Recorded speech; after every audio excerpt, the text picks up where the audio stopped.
Hello dear students, good morning. बच्चों, last class में हम लोग डायलैक्टिक्स को स्टडी कर रहे थे यार। अब डायलैक्टिक्स में हम लोग आगे कंटिन्यू करेंगे मैथमेटिकल कॉन्सेप्ट्स। सही है, चलिए देखते हैं बेटा। लास्ट में हम लोग कुछ एग्जांपल सॉल्व कर रहे थे, आज भी हम लोग कुछ एग्जांपल सॉल्व करेंगे based on dialectic.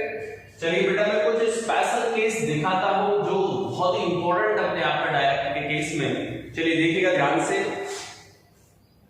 Special case लेते बच्चों, तो सबसे पहले हम लोग एग्जांपल के तौर पर ये चीज फर्स्ट सिचुएशन इस तरीके से लेते हैं कि एक डाइलेक्ट्रिक इस तरीके कैपेसिटर है बेटा, इस तरीके से ये कैपेसिटर, और इसके अंदर बच्चों दो डाइलेक्ट्रिक, एक डाइलेक्ट्रिक भरते हैं, कंप्लीट स्पेस को भरते हैं, तो कैपेसिटेंस कितना हो जाता है k times.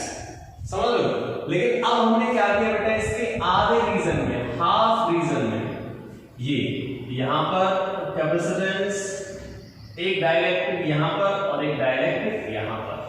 This dielectric suppose K1, this dielectric suppose K2। ये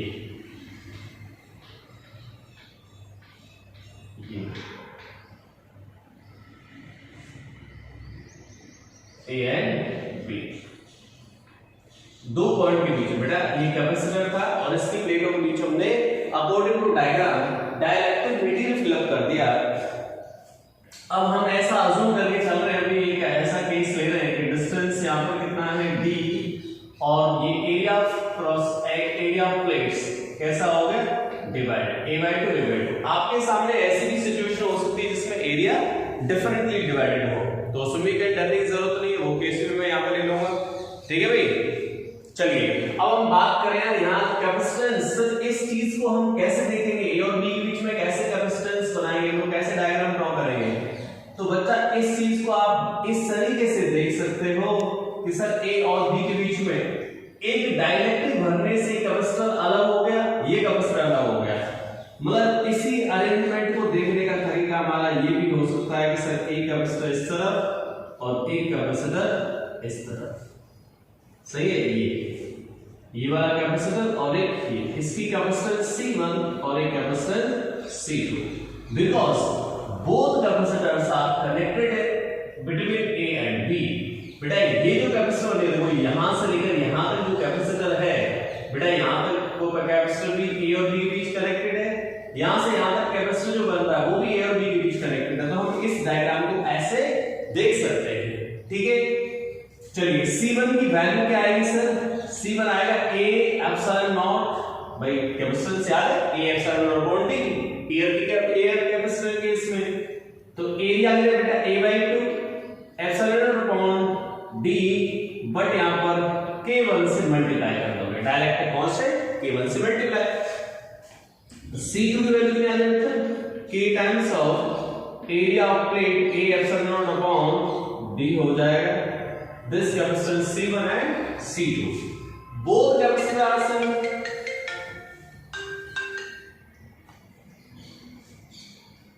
Okay, both capacitors are in parallel. Then C equivalent is equal to C1 plus C2. C1 की वैल्यू क्या बेटा, K1 A epsilon naught upon 2D plus, अब directly हम लिख सकते हैं K2 A epsilon not upon 2B। ठीक है, अगर यहां से बच्चों हम लोग ये कैपेसिटेंस वही पैरेलल में थी, इस तरीके से हम लोगों ने कनेक्ट कर दिया। यहां से A epsilon not upon D common ले लेता हूं यार, क्या बचेगा K1 plus K2 divide by 2। बच्चा एक चीज और पूछी जाती है आपसे साथ ही साथ में, K इफेक्टिव इक्विवेलेंट K क्या आएगा यहां पर, इफेक्टिव K क्या आएगा, इफेक्टिव डाइलेक्ट्रिक कांस्टेंट क्या आएगा। तो कैसे फाइंड करना है इफेक्टिव डाइलेक्ट्रिक कांस्टेंट, ध्यान से समझिएगा बेटा। ये जो कैपेसिटेंस निकाले हम लोगों ने उसको हम इस तरीके से फॉर्मेट में, कंप्लीट कैपेसिटर के अंदर एक डाइलेक्ट्रिक होता, सिंगल डाइलेक्ट्रिक, तो उसकी डाइलेक्ट्रिक मतलब डाइलेक्ट्रिक कांस्टेंट क्या होता, तो उसको हम लिख सकते हैं A एरिया ऑफ प्लेट, ये epsilon not upon D multiply by K effective, K effective, A epsilon not upon D, A epsilon upon D। तो यहां से बच्चों K इफेक्टिव की वैल्यू कितनी आ चुकी है K1 plus K2 divided by 2, यानी कि दिस इज अरिथमेटिक मीन। क्या है? Arithmetic mean.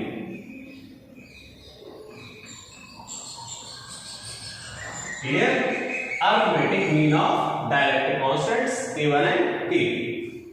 Okay dear students, तो इसको इस सिचुएशन को हम इस तरीके से देख सकते हैं। अब आपके सामने लोग कई बातें सीखने वाले हैं। कैसे? मैंने वो सिंपल केस लिया, इसमें एरिया को हाफ हाफ डिवाइड किया गया। हो सकता है कोई ऐसी सिचुएशन हो जिसमें एरिया a/2 है और इसके अंदर मतलब a/4 है और कुछ एरिया और है, तो हम लोग सेम सिचुएशन बनाते हैं। अगर मैं इसी सिचुएशन में थोड़ा सा एक क्वेश्चन लेता हूं सिंपल, जिससे बच्चों को थोड़ी सी कंफ्यूजन दूर हो। भाई हाफ हाफ में डिवाइड नहीं कर रहे सर, हम लोग थोड़ा एरिया को अलग तरीके से डिवाइड कर लेते हैं कि ये डायलेक्ट्रिक, बच्चा कंसेप्ट जो फिक्स रहेगा कि इन दोनों डायलेक्ट्रिक्स को आप कैसे देखोगे बच्चों, पैरेलल के केस में। तो ये हो गए यहां पर डायलेक्ट्रिक कांस्टेंट K1 और डायलेक्ट्रिक कांस्टेंट K2, ये A एंड B। बच्चों यहां पर ये डायलेक्ट्रिक कांस्टेंट सपोज K1 और ये डायलेक्ट्रिक कांस्टेंट कितना है K2। ये एरिया है 3a/4, दिस एरिया a/4, यानी इस वाले सेक्शन का एरिया, इस वाले सेक्शन का एरिया बेटा मैंने प्लेट्स जिसमें डायलेक्ट्रिक ऊपर वाला डायलेक्ट्रिक फिलर उस एरिया को हमने क्या कंसीडर कर लिया है 3a/4 और बिलो एरिया को हमने क्या अज्यूम कर रखा है a/4। मतलब सिमेट्रिकल डिवाइड नहीं है एरिया, ठीक है। तो इस केस में क्या आएगा बच्चा, कंसेप्ट तो वही रहना गया, दोनों कैपेसिटर A और B के बीच कनेक्टेड हैं, तो हम लोग क्या लिख देंगे सर A और इसके बीच एक कैपेसिटर यहां पर और एक कैपेसिटर यहां पर कनेक्टेड है। ओके, इसकी कैपेसिटेंस सपोज C1 और ये C2। ये कंसेप्ट तो बिल्कुल फिक्स है, जैसे हमने यहां लिखा था। C1 की वैल्यू यहां पर area of cross section 3a/4 A epsilon naught upon B multiply by dielectric constant K1। C2 की वैल्यू क्या आ जाएगी a/4 epsilon naught upon B multiply by K2, multiply by K2। अब दोनों को किस में कनेक्ट कर दे भाई, C equivalent is equal to C1 plus C2 बेटा पैरेलल कॉम्बिनेशन में, इसलिए हम लोग यहां से directly a epsilon upon B common ले लें, तो क्या बचेगा देखो यहां पर 3k1 upon 4 प्लस देखिएगा ध्यान से k2/4, ये आ जाएगा, यहां से आ जाएगा a epsilon upon b कितना 3k1 plus k2 divided by 4। बच्चा अगर आप लोग C इक्विवेलेंट निकालना चाहें यहां पर, तो यहां C इफेक्टिव या C equivalent a epsilon upon b, यहां से हटा दें इसको, तो कितना आ गया C इक्विवेलेंट का वैल्यू, K इक्विवेलेंट की वैल्यू कितनी आ चुकी है 3k1 plus k2 divided by 4। This is a K effective, this is K effective. Okay, तो डियर स्टूडेंट्स ये अरिथमेटिक मीन सिर्फ और सिर्फ किस केस में आएगा, जब उनको इक्वली डिवाइड कर रहे हो, आप एरिया को इक्वली डिवाइड कर रहे हो, उस केस में क्या आ जाएगा K1 plus K2 divided by 2 arithmetic mean. तो डायलेक्ट्रिक को मैंने ऐसे फिलअप किया। अब डायलेक्ट्रिक को फिलअप करने का दूसरा तरीका हम लोग किस तरीके से फिलअप कर सकते हैं, एक ऐसी सिचुएशन ले लें यहां पर कि भाई ये सिचुएशन 1 थी, सिचुएशन 1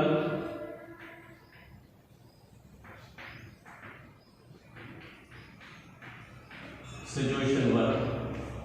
अब हम यहां सिचुएशन 2 ले रहे हैं। डायलेक्ट्रिक को फिलअप करने का नेक्स्ट तरीका समझ लो।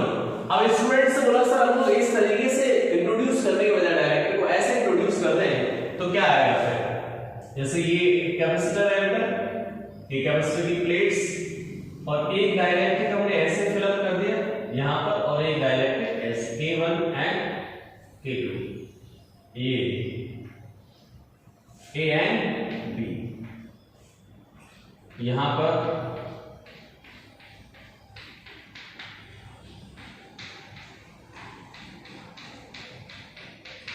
ये K1 एंड K2 दो डायलेक्ट्रिक हैं और अभी मैं इक्वली डिवाइड कर रहा हूं। इक्वली मतलब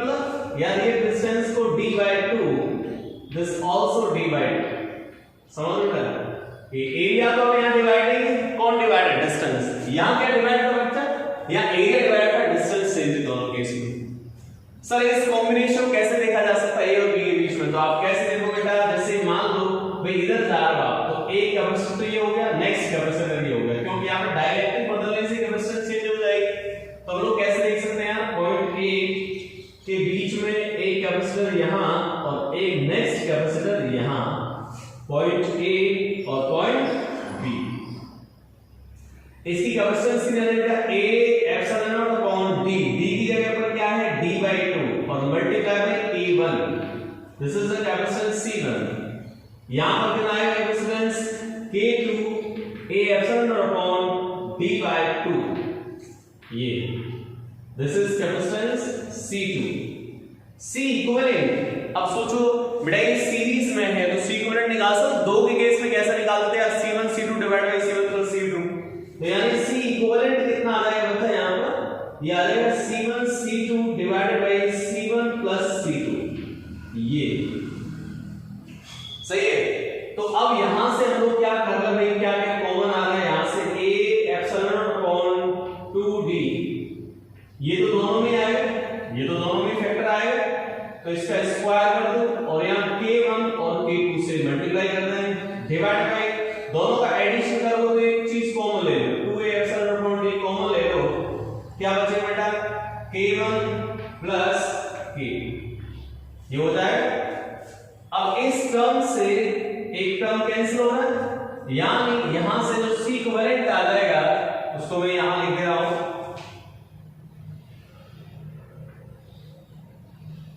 बेटा यहां से C इक्विवेलेंट, C वैसे तो आपका कांसेप्ट यही कंप्लीट हो गया, सीरीज में इतना कंप्लीट हो गया।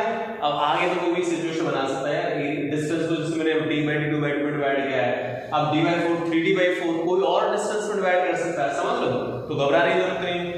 दो डायलेक्ट्रिक है बेटा, तीन डायलेक्ट्रिक भर सकता है, तो सीरीज कॉम्बिनेशन, परेशान होने की जरूरत नहीं, जैसे यहां पर भी बेटा तीन डायलेक्ट्रिक भर दे तब भी कोई दिक्कत नहीं है, ठीक है। चलिए तो यहां से हमारा फाइनली आंसर आ गया बेटा a epsilon not upon d multiply by 2 times of k1 k2 divide by k1 plus k2, समझ लो, इसको बोलते हैं बेटा harmonic mean, harmonic mean, clear, 2 times of k1 k2 divide by k1 plus k2, तो यहां पे इफेक्टिव k भी इतनी आ जाएगा, इससे कंपेयर करोगे बेटा तो इफेक्टिव k भी इतना आ जाएगा, तो इफेक्टिव k का वैल्यू कितना आएगा, हार्मोनिक मीन। यहां पर क्या था बेटा, arithmetic mean k1 plus k2 divide by 2। In this case बच्चों यहां पर अब हम लोग देखो कई सारी सिचुएशन बना सकते हो, कैसी सिचुएशंस बेटा, जैसे दो डायलेक्ट्रिक या तीन डायलेक्ट्रिक भर दूं तभी कोई दिक्कत नहीं, C1 C2 C3 तीन कैपेसिटर हो जाएंगे, ओके। डिस्टेंस को अनइक्वली डिवाइड कर रहे हैं, d/4 3d/4, ठीक है, तो डिस्टेंस को हम डिवाइड कर सकते हैं, कांसेप्ट हमारा ये सेम रहेगा। अच्छा ये जो रिजल्ट्स है बेटा, ये रिजल्ट्स वो सिर्फ और सिर्फ दो किस केस में है, इस पर्टिकुलर केस में जब आप एरिया को इक्वली डिवाइड कर रहे हैं, डिस्टेंस को इक्वली डिवाइड कर रहे हैं, तो ये रिजल्ट सिर्फ उस केस में आएंगे, समझ लो। आपने एरिया मतलब एरिया को अलग तरीके से डिवाइड कर दिया तो आपका रिजल्ट कुछ और आ गया, समझ लो। तो ये वाले जो रिजल्ट्स है बेटा, arithmetic mean and harmonic mean सिर्फ और सिर्फ कब वैलिड होंगे, जब हम लोग इक्वली डिवाइड कर रहे हैं एरिया को एंड डिस्टेंस को, ठीक है। दूसरा बेटा जो कांसेप्ट है, जैसे ये पैरेलल, भाई यहां पर दो की जगह तीन भर दे दो, तीन कैपेसिटर पैरेलल में आ जाते हैं, चार भर दे दो, चार कैपेसिटर पैरेलल में आते हैं, ये जो कांसेप्ट है वो तो फिक्स रहना है, ये कांसेप्ट और ये कांसेप्ट फिक्स रहेगा, बट ये रिजल्ट्स चेंज होते रहेंगे according to parameters of dielectrics, okay okay dear students, तो इसको नोट कर देते हैं बच्चों, ठीक है। और आगे हम लोग नेक्स्ट स्पेशल केस ले रहे हैं, ध्यान से समझना चीजों को।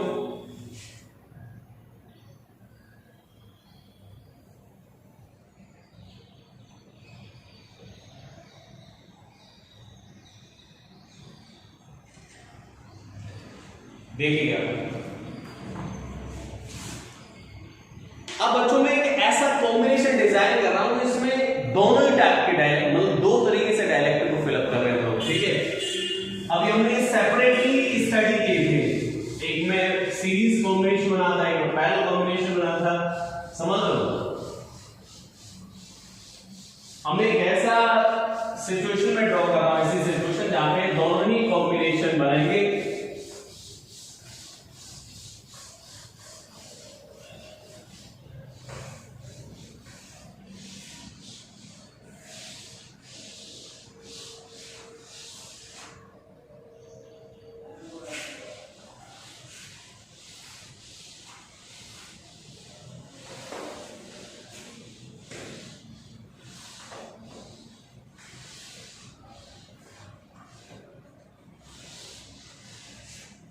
चलिए देखिएगा डियर स्टूडेंट्स, एक ऐसी सिचुएशन बना लेते हैं हम लोग इस तरीके से, क्या एक कैपेसिटर है इस तरीके से, ये कैपेसिटर, नेक्स्ट कैपेसिटर, और यहां पर ऐसी सिचुएशन ड्रॉ कर लेते हैं यार,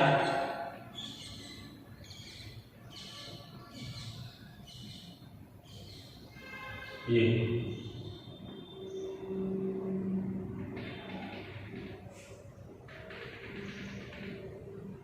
K1 एंड K2 और ये है बेटा K3।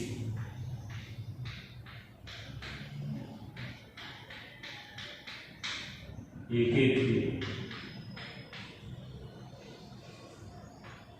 बताइएगा। यहां पर पूछा है कि हमसे C इक्विवेलेंट बताओ, K इफेक्टिव बताओ, यहां पूछा है। अब डियर स्टूडेंट्स, इसमें ये जो क्वेश्चन है इसमें काफी सारी कंफ्यूजन रहती है स्टूडेंट्स को, ये यूनिक क्वेश्चन समझ लेंगे आप लोग इसको, ठीक है। तो इसमें क्या क्या कंफ्यूजन होता है वो मैं आपके सामने रखूंगा यहाँ पर, ओके।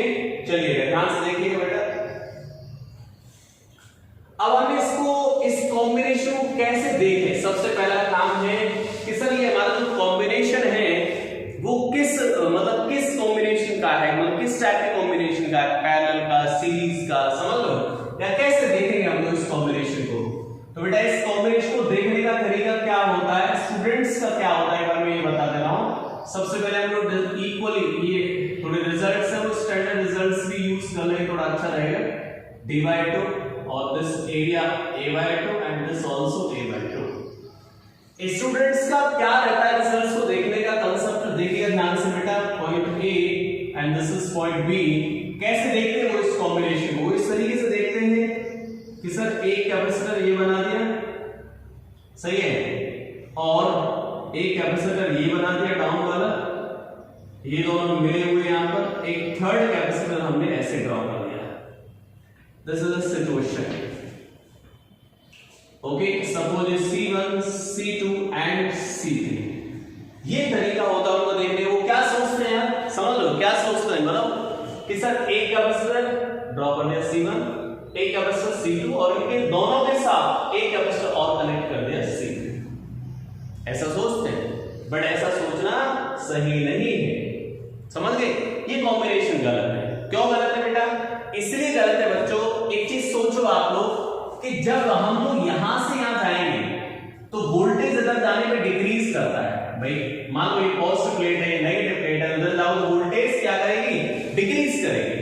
जब वोल्टेज डिक्रीज करेगी तो सोचो जो वोल्टेज यहां जाने पे कम हुई है, क्या वही वोल्टेज जस्ट यहां जाने पे कम होगी, नहीं होगी। क्यों, क्योंकि बेटा इसकी कैपेसिटेंस अलग है, इसकी कैपेसिटेंस अलग है, K1 टाइम्स इसकी कैपेसिटेंस K2 टाइम्स, तो जो पोटेंशियल यहां डिक्रीज हो जाएगा, ऐसा समझ लो यार कि यहां पोटेंशियल V है एंड पोटेंशियल 0, यानी इधर से इधर जाने पोटेंशियल डिक्रीज कर रहा है, तो बच्चा जो पोटेंशियल यहां पर पहुंचने पर डिक्रीज होगा वो यहां पर जाने पर डिक्रीज नहीं होगा। क्यों, अरे यार दोनों कैपेसिटर की कैपेसिटेंस अलग है।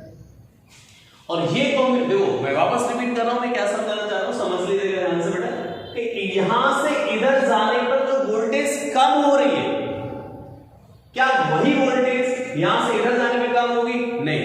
क्यों, सर इसकी कैपेसिटेंस अलग है, इसकी कैपेसिटेंस अलग है, तो जो वोल्टेज यहां डिक्रीमेंट आया है वो यहां वोल्टेज डिक्रीज नहीं होगी।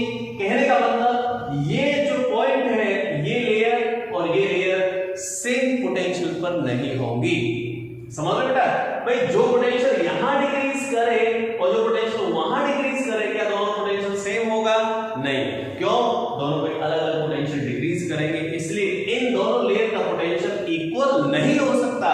और ये डायग्राम में क्या सिखा रहा था कि सर इस प्लेट का पोटेंशियल और इस प्लेट का पोटेंशियल सेम कर दिया आपने, समझ लो, क्योंकि एक ही पोर्ट से कनेक्टेड बेटा ये प्लेट, इस कैपेसिटर की ये प्लेट और ऊपर वाले कैपेसिटर की ये प्लेट एक ही जगह कनेक्टेड है, सेम पोटेंशियल, नॉट पॉसिबल, समझ लो।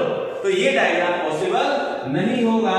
मैं यहां लिख रहा हूं बेटा सेम पोटेंशियल हो गया इस जगह पर, सेम पोटेंशियल, तो ये तो पॉसिबल ही नहीं है सर, सेम पोटेंशियल ये पॉसिबल नहीं।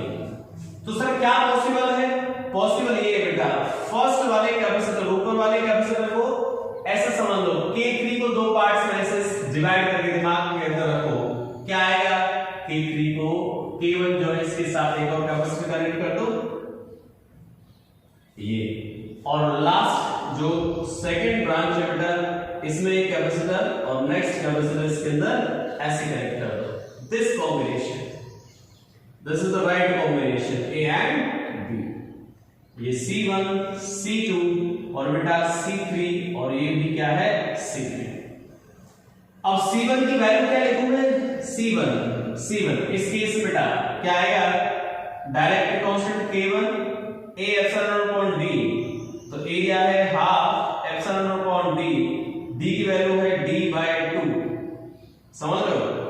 C2 कितना आएगा बेटा, K2 times of area A/2 D, sorry A epsilon upon D, गलत लिख दिया मैंने,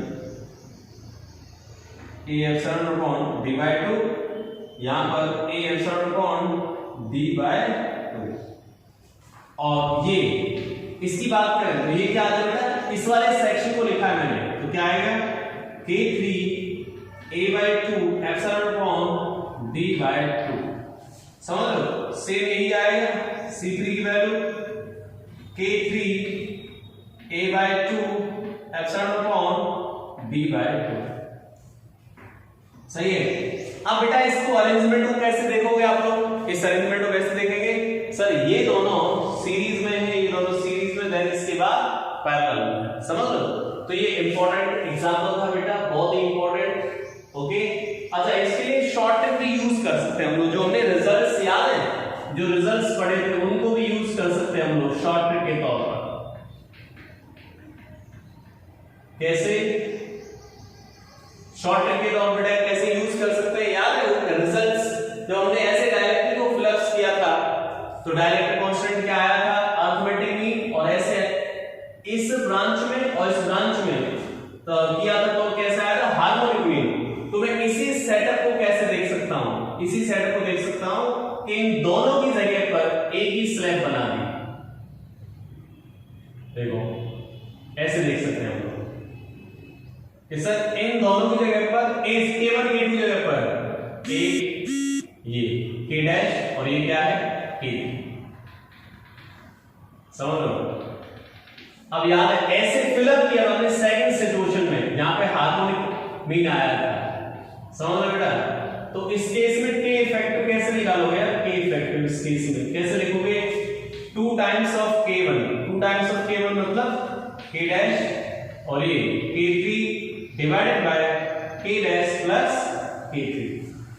K डैश की वैल्यू क्या लिखेंगे बेटा, K डैश मतलब इन दोनों का इफेक्टिव डायरेक्ट कांस्टेंट है, इन दोनों का कितना आया था याद है, इन दोनों का आया था अरिथमेटिक मीन, तो हम लोग क्या लिख सकते हैं अरिथमेटिक मीन के केस में K1 plus K2 divided by 2, ये K3 डिवाइडेड बाय यहां पर K1 plus K2 divided by 2 plus K3, ये आ रहा है यहां पर, ये हो गए रिजल्ट्स, समझ लो। ये रिजल्ट्स आ जाएंगे जहां पे आपको मतलब कॉम्बिनेशन बनाने की जरूरत नहीं है, इस तरीके से हम कर सकते हैं, ठीक है।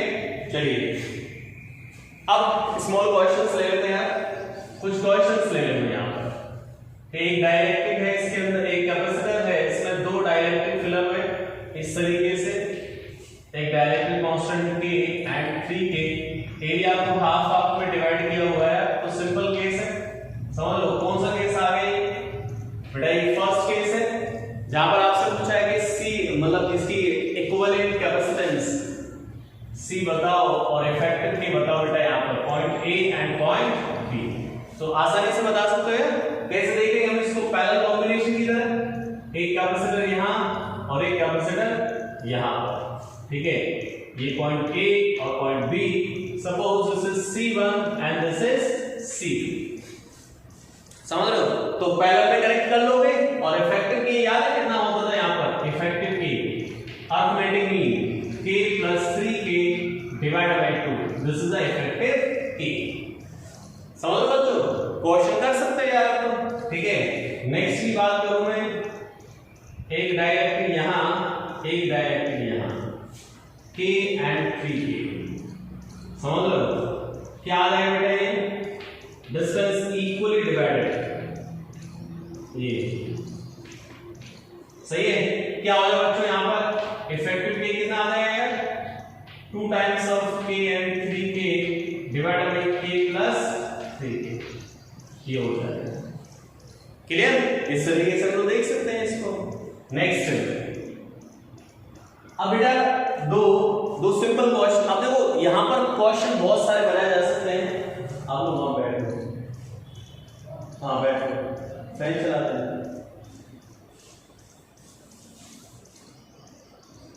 ओके तो डियर स्टूडेंट्स, हम तो यहाँ पर देखो अब क्वेश्चंस कितने सारे बनाए जा सकते हैं यार। डिस्टेंस को मतलब अनइक्वली डिवाइड कर दो, इक्वली डिवाइड कर दो, तो जो कांसेप्ट है बेटा जैसे ये सीरीज कॉम्बिनेशन देखेंगे, इसको पहला कॉम्बिनेशन, तो वो कांसेप्ट तो फिक्स रहेंगे। और ये रिजल्ट्स कब यूज होंगे सर, स्टैंडर्ड डिवाइडेशन के केस में। स्टैंडर्ड डिवाइडेशन मतलब जैसे एरिया को हाफ हाफ डिवाइड किया, डिस्टेंस को हाफ हाफ डिवाइड किया, तो उस केस में रिजल्ट्स लगेंगे। मैं रिजल्ट्स आपको पहले बता चुका हूं बेटा, ये रिजल्ट्स कब लगेंगे, जब हम लोग इक्वली डिवाइड करेंगे। यहां पर एरिया को इक्वली डिवाइड 2 पार्ट्स में, या डिस्टेंस को इक्वली डिवाइड्स इन 2 पार्ट्स। ओके चलिएगा नेक्स्ट क्वेश्चन की बात करते हैं। एक क्वेश्चन ऐसे लेते हैं, ये कैपेसिटर है, सपोज K1 एंड K2, और यहां पर अजम्पशन लिया गया है। अजम्पशन आपको ऐसा अज्यूम करके चलना दिमाग में कि suppose K1 greater than K2। तो अगर हम बात करें यार, यहां पे इलेक्ट्रिक फील्ड है E1 और यहां पे इलेक्ट्रिक फील्ड है E2, तो कौन सी वैल्यू ज्यादा होगी यार। फर्स्ट ऑप्शन की बात करें, इससे E1 greater than E2, second option E1 less than E2, third option E1 is equal to E2, ये, और फोर्थ नन। कौन सा ऑप्शन राइट होना चाहिए, समझ लो। तो याद है डाइलेक्ट्रिक कांस्टेंट के फिलअप करने से इलेक्ट्रिक फील्ड क्या हो जाता था, डाइलेक्ट्रिक कांस्टेंट से डिक्रीज कर जाता था, समझ लो भाई। और यहां पे पोटेंशियल की भी ड्रॉ कर देना बेटा, V1 greater than V2 potential के लिए, V1 less than V2 second, V1 is equal to V2 और D नोटा। समझ लो बेटा, नोटा। कौन सा आंसर आने की समझ लेता हूं, कौन सा आंसर आएगा। तो बात करें यार हम लोग डाइलेक्ट्रिक बनने से इलेक्ट्रिक फील्ड कितना हो जाता था between the plates, resultant electric sigma upon K epsilon not. बच्चों जहां पे K ज्यादा होगा वहां इलेक्ट्रिक फील्ड डिक्रीज हो जाएगा, और जहां इलेक्ट्रिक फील्ड डिक्रीज हो जाएगा potential also decreases. Electric field decreases, potential also decreases. यानी कि यहां K ज्यादा है तो फील्ड कम मतलब ये इलेक्ट्रिक फील्ड कम हो जाएगा, ये पोटेंशियल भी कम हो जाएगा। यानी कि दोनों में ही कौन सा ऑप्शन आ जाएगा, सेकंड ऑप्शन। ओके इसमें एक इंपॉर्टेंट क्वेश्चन है जिसको मैं नेक्स्ट पेज पे लेता हूं, पहले इसको नोट कर देते हैं यार, समझ लो।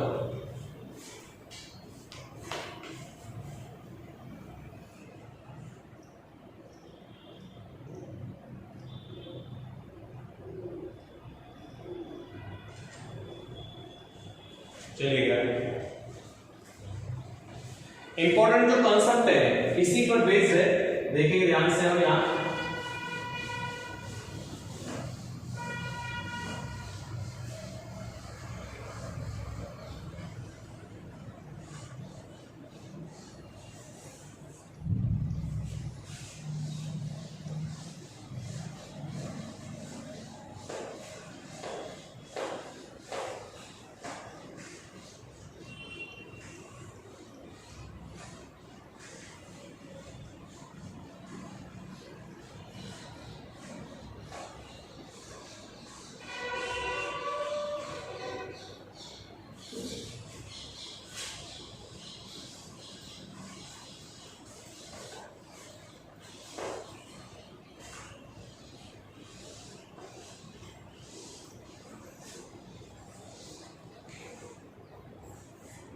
बैठ जाओ, इसमें रूम नंबर 3 में बैठ जाओ।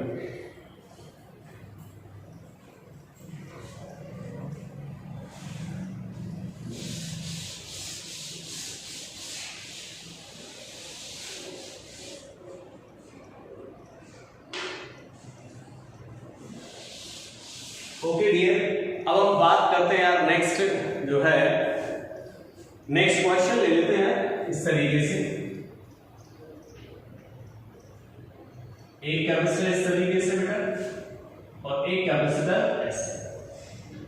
अब मैंने डाइलेक्ट्रिक को ऐसे डिवाइड कर दिया, ये K1 ये K2, समझ लो। अच्छा क्वेश्चन है, बच्चे गलतियां करते हैं इस जगह पर आके, देखो यहां एरर जरूर करते हैं। K1 ग्रेटर देन K2 ऐसा मान लिया मैंने, अजूम करके चल रहे हैं दोस्त ना, ठीक है, अजूमशन है।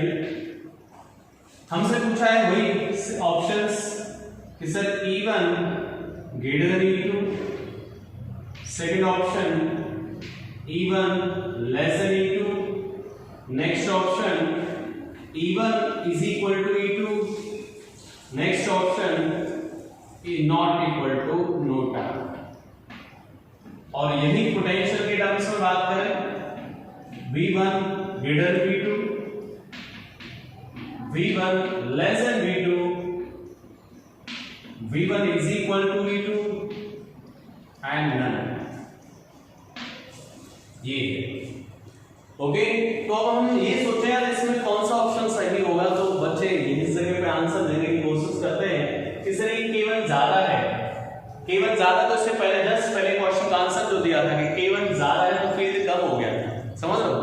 बट ऐसा होने वाला नहीं है, ये थोड़ा स्पेशल केस है। कैसे कि सर अगर ये वोल्टेज V है और ये 0 है तो यहां भी तो वही होना है, V और 0, V और 0, यानी दोनों डाइलेक्ट्रिक जो कैपेसिटर है सेम पोटेंशियल डिफरेंस पे कनेक्टेड है, यानी कि सेम पोटेंशियल डिफरेंस पर, तो इलेक्ट्रिक फील्ड भी कैसा आएगा यहाँ पर, सेम। कैसा आएगा, सेम आएगा। लेकिन अगर हम लोग सरफेस चार्ज डेंसिटी की बात करें, सर सरफेस चार्ज डेंसिटी क्या आएगी, तो सरफेस चार्ज डेंसिटी से इलेक्ट्रिक फील्ड की बात करते हैं तो कितना आता है, सिग्मा डैश अपॉन यहाँ पर sigma upon K epsilon not. तो ये तो सेम हो गया, बैटरी कनेक्टेड थी इसमें से सेम, तो यहां से dielectric constant sigma direct proportional to K, देखो इधर चला जाएगा, तो क्या आ जाएगा, जिसमें K ज्यादा है उस केस में सिग्मा ज्यादा होगा, तो यानी कि sigma 1 greater than sigma 2। Different surface charge density great होगी सामने, समझ लो बेटा, ये हो जाएगा। क्लियर?